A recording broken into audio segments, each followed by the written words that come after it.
इस लेक्चर में हम डिस्कस कर रहे हैं चैतन्य चरितमृता और बाकी गौड़िया वैष्णव किताबों का सामंजस्य।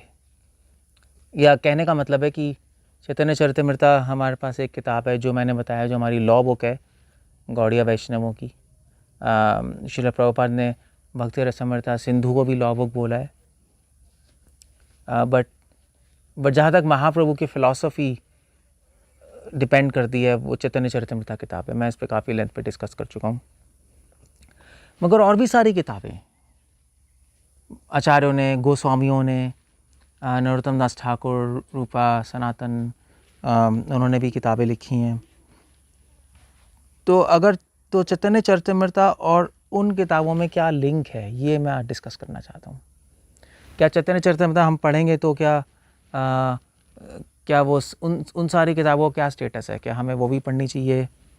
चैतन्य चरितमृता पढ़ना सफिशिएंट है?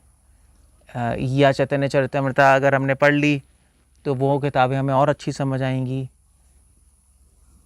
तो कनेक्शन क्या है चैतन्य चरितमृता और बाकी गौड़िया वैष्णव किताबों में? ओके, सो वेल, यहाँ पे मैं एक बात कहना चाहूँगा कि कृष्णदास कविराज गोस्वामी ने अपनी चैतन्य चरितमृता में एक बहुत यूनिक बात काम किया है। वृंदावन दास ठाकुर ने अपनी चैतन्य भागवत खुद लिखी है, खुद क्रिएट की है। कवि कर्णपूर्ण दास ने अपनी चैतन्य चंद्रामृत चैतन्य चंद्रोदय नाटक या आपका चैतन्य चरितामृत, कृष्ण चैतन्य चरितामृत, उसमें भी अपनी कृतियाँ लिखी हैं सेल्फ मेड। रूपा गोस्वामी ने अपनी किताबों में ललित माधव, विदग्ध माधव, स्तवमाला में उनकी अपनी कृतियाँ हैं। सनातन गोस्वामी बृहद भागवत अमृत। बट कृष्णदास कविराज गोस्वामी का एक बहुत बड़ा प्रोजेक्ट था। कृष्णदास कविराज गोस्वामी ने हमारे गोस्वामी की जितनी भी किताबें हैं उसको एक जगह लाने का प्रयास किया। मतलब लोग रूपा गोस्वामी की किताबें पढ़ रहे थे, सनातन गोस्वामी की, फिर जीवा गोस्वामी की, फिर उसके बाद फॉर एग्ज़ाम्पल कवि कर्णपूर्ण दास की किताबें पढ़ रहे थे, या मुरारी गुप्त फॉर एग्ज़ाम्पल, तो मुरारी गुप्त की चैतन्य चरित्र पढ़ रहे थे। अलग अलग सोर्सेस थे लोगों के पास, कई किताबें पढ़नी पड़ रही थी महाप्रभु के पूरे लीलाओं के बारे में और उनके सिद्धांत के बारे में जानने के लिए, एक होलिस्टिक व्यू लेने के लिए। कृष्णदास कविराज गोस्वामी ने सोचा कि उन्होंने देखा कि ये तो बहुत कम्बर्सम है, बहुत टायरिंग प्रोजेक्ट है, इतनी सारी किताबें कैसे पढ़ेंगे? और इतनी सारी किताबें पढ़ते भी थे, मगर वो पढ़ के एक उसका कंक्लूजन निकालना वो बहुत मुश्किल है किसी भी व्यक्ति के लिए। कृष्णदास कविराज गोस्वामी ने अपनी चैतन्य चरितमृता में इन सारी किताबों को फ्यूज करने की कोशिश की। सारी किताबों से उन्होंने रेफरेंसेस लिए और उसका सार निकाल के, अमृत, उसका सार निकाल के अपनी किताब में रख दिया। तो चैतन्य चरितमृता पढ़ने के बाद हम गोस्वामियों की और आचार्यों की किताब और अच्छी तरह समझ पाएंगे, बल्कि क्योंकि कृष्णदास गोस्वामी ने अपने चैतन्य चरितमृता में रेफरेंस देते जा रहे हैं। जैसे फॉर एग्जांपल तो आदि लीला का पहले अध्याय से लेकर 13वें अध्याय, जो मैं उस दिन डिस्कस कर रहा था, 14, 15, 16, 17, तो पहले अध्याय से लेकर 12वें अध्याय तक क्या चर्चा है? मैंने बताया आदि लीला में क्या चर्चा है। चैतन्य चरितमृता के पहले 14 श्लोक जो हैं उनकी कमेंट्री है। अब पॉइंट ये कि वो ये मटेरियल कहाँ से लाए, ये कहाँ से लेके आए? स्वरूप दामोदर का कड़चा। स्वरूप दामोदर जी ने जो अपने नोट्स लिखे थे उसके बेसिस पे ये चैतन्य चरितमृता के पहले 12 अध्याय लिखे गए हैं।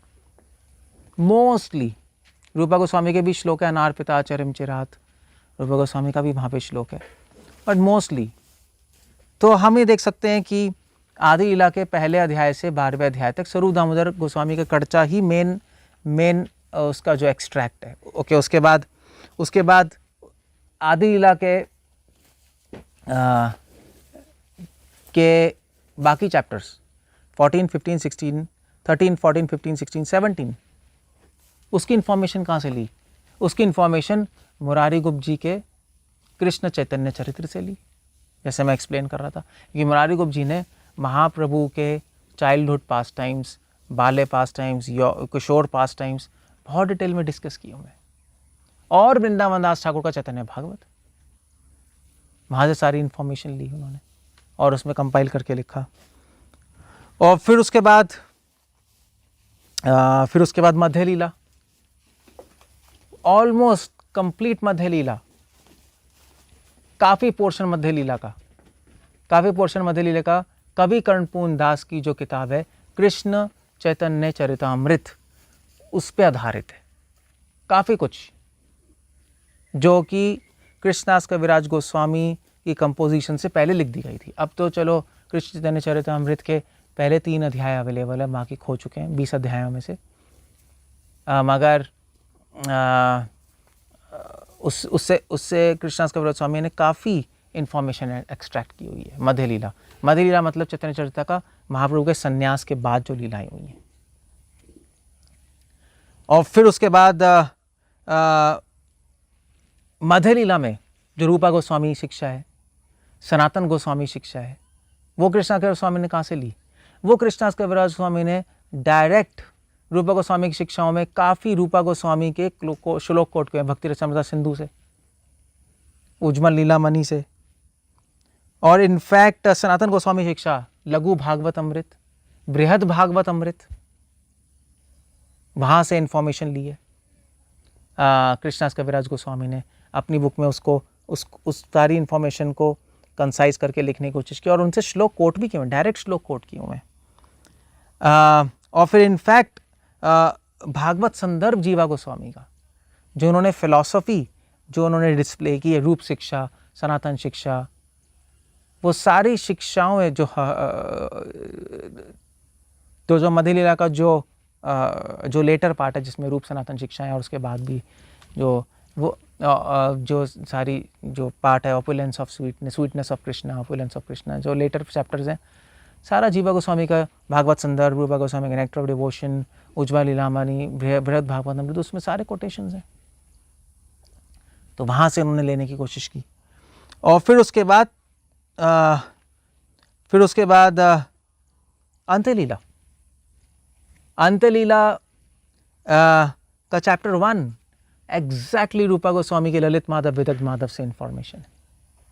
इनफैक्ट चैप्टर 1 का नाम ही है कि रूपा गोस्वामी महाप्रभु से मिले, मीटिंग, उसमें रूपा गोस्वामी के विदग्ध माधव ललित माधव से श्लोक कोट कर रहे हैं, तो वो इंक्लूड करने की कोशिश की। अंत्यलीला के दूसरे अध्याय से लेकर 14वें अध्याय तक कृष्णदास कविराज स्वामी ने रघुनाथ दास गोस्वामी और स्वरूप दामोदर के कड़चा, रघुनाथ गोस्वामी की स्तवावली से श्लोक लोग ने लेने की कोशिश की।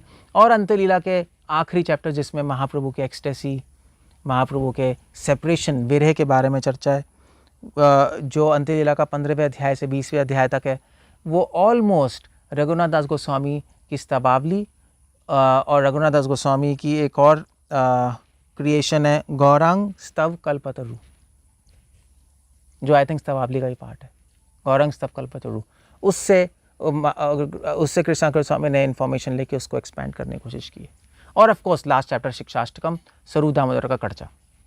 तो कहने का मतलब ये है कि मैंने आपको बताने की कोशिश की कि पूरी चैतन्य चरिता, आदि लीला, मध्य लीला, अंत्य लीला, सारी हमारे गोस्वामियों के जो वर्क्स हैं या जो भी चैतन्य महाप्रभु पे किताबें लिखी गई थी अभी तक, बोनाफाइड किताबें, उनको वो, और इनफैक्ट फिलॉसफी भी जीवा गोस्वामी के जो संदर्भ हैं, उनको सब इकट्ठा एक जगह लाने की कोशिश की है चैतन्य चरितामृत में। और एक जगह लाकर, सिर्फ लाने की कोशिश नहीं की, एक जगह उसको एक जगह लाकर उसमें से सार निकालने की कोशिश की है, बताने की कोशिश की है कि पूरी पिक्चर क्या है, महाप्रभु की लीलाएं क्या है, एक किताब में कहीं मिल जाए।